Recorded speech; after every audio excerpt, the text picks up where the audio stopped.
I'm James, and this is Allure Homme Sport. I remember when I was a wee young boy and this fragrance came out, and I was so used to Acqua di Gio and Old Spice, and I smelled this and I was like, ooh, that's too much. Who could wear this?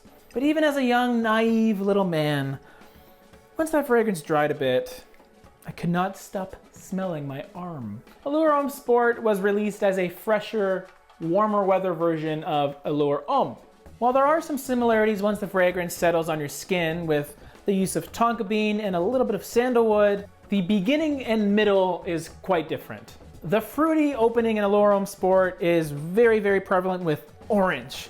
Big time orange, that's aquatic. There's also aldehydes in here, which gives it a sharp, sparkling quality. Kind of like you're smelling really overly carbonated soda. What adds to that sparkling quality is the middle, which is a little bit of neroli and a touch of black pepper. It's a spiciness that suits fresh fragrances very nicely. It also gives it a masculine edge to it. Then finally, after a few hours, that spiciness is still there, but it's sweet. Tonka bean and a white musk become the base. And that's kind of what you get until it's gone. Performance is pretty good. Very heavy projection on my skin for about 2 hours.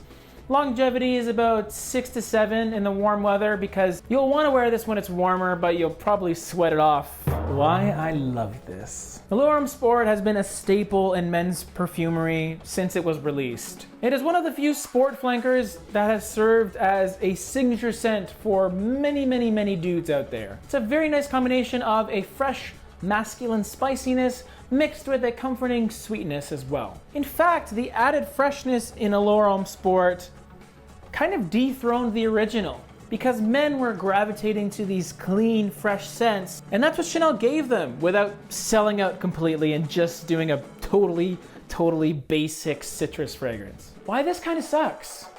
When it comes to mainstream designer releases, Chanel is definitely on the higher end of things. Not only in quality, but price as well. Early on in my fragrance collection, I just couldn't see myself ever owning this because of its high price point. Not only is the retail price really high, it never goes on discount, which means it's almost never in the infamous gray market. Furthermore, if you only like the clean, fresh quality of Allure Homme Sport and you don't really care about the sweet dry down, Versace Pour Homme is a much cheaper alternative. I'm talking way, way cheaper. Is this purchase worthy? Yeah. A lot of people will tell you to skip over Allure Homme Sport and just go straight for Eau Extreme. I'm not one of those people. I don't think this is dated or an inferior version of the flankers. It's just right in that sweet spot for me. It's a fresh fragrance that's balanced with sweetness. It's no longer all that unique, but it's still a solid performer. What I will say is this is a fragrance that's more so catered for smaller collections because it's kind of goes both ways. But for us frag heads that like fragrances for very specific cases, maybe you'll be better off with the Versace and the Eau Extreme. So you have the really fresh one and the much sweeter one rather than the guy in between. But in my opinion, give them all proper wearings. Don't just go for Eau Extreme, guys. Pay your respects to the old timers of the newer fragrances. But at the end of the day, that is just my opinion.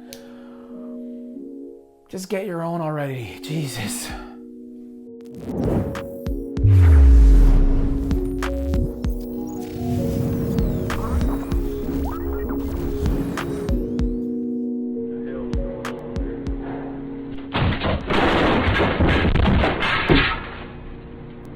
Hey, Ron. Hey, Billy.